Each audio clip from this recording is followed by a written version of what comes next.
타고 집으로 돌아오던 경호 씨는 전치 12주에 큰 교통사고를 당했습니다. 이후 보험 처리로 치료를 받고 보상금을 받기 위해 상대방 보험회사 측에서 요청한 서류들을 보냈으나 과실 및 후유장애 불인정 등의 이유로 적은 금액의 보상금을 통보받았습니다. 경호 씨는 그동안 치료를 받으면서 직접 치료비를 지불한 데다가 일을 하지 못해 많은 손해를 입게 되었습니다. 사고 이후 경호 씨는 어떻게 조치를 취해야 했을까요? 위의 사례에서 경호 씨는 어떻게 조치를 취했어야 될까요? 첫 번째로는 자기 몸에 대한 치료입니다. 치료를 받기 위해서는 병원에 가서 치료를 받는 부분이 무엇보다도 중요하고요. 이와 더불어서 후속 조치에 대한 이해와 인식입니다. 이러한 후속 조치는 처음에 치료를 받는 과정부터 그 안에서 입증되는 여러 가지 서류를 통해서 그 결과치도 바꿔진다고 볼 수가 있습니다. 따라서 경호 씨는 후속 조치에 대한 명확한 인식을 하는 것이 초반에는 무엇보다도 중요하다고 볼 수가 있습니다.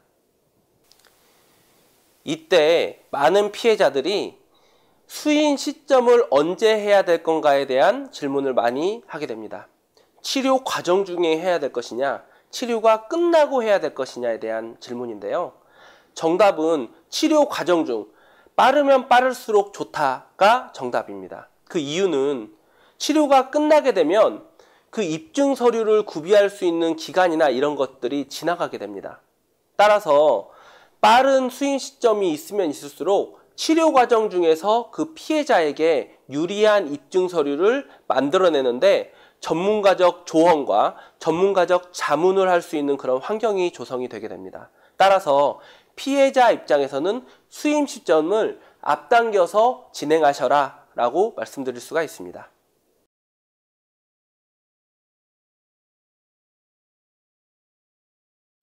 변동이 가능한데 바로 변동이 되는 것은 아닙니다.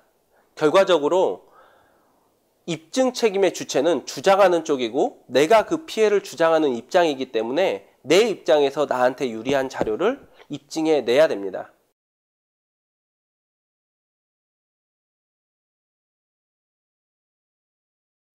손해액이 변동이 가능할 때 어떠한 조치를 취해야 되냐라는 질문을 많이 받게 됩니다. 이렇게 손해액이 변동은 될 수 있는데 그 대신 전제 조건이 있습니다.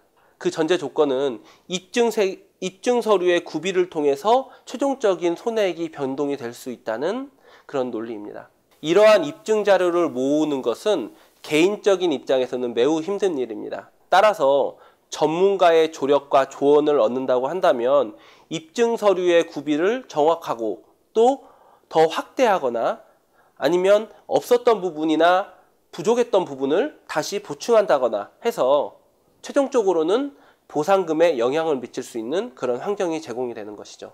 따라서 전문가의 조언과 정확한 입증 서류의 구비가 무엇보다도 중요하겠다라고 판단이 됩니다. 손해사정사의 조기 선임은 필수입니다. 본인이 사고를 당한 경우에 가해자의 대리인인 보험사에서 측정하는 사고 확정을 믿으시겠습니까? 거기서 증빙하는 입증 서류와 여러 가지 자료들을 전부 다 믿을 수 있겠습니까? 사고에 대하여 공정하고 객관적인 입장에서 사고를 바라볼 수 있는 독립손해사정사의 선임은 필수적인 것입니다.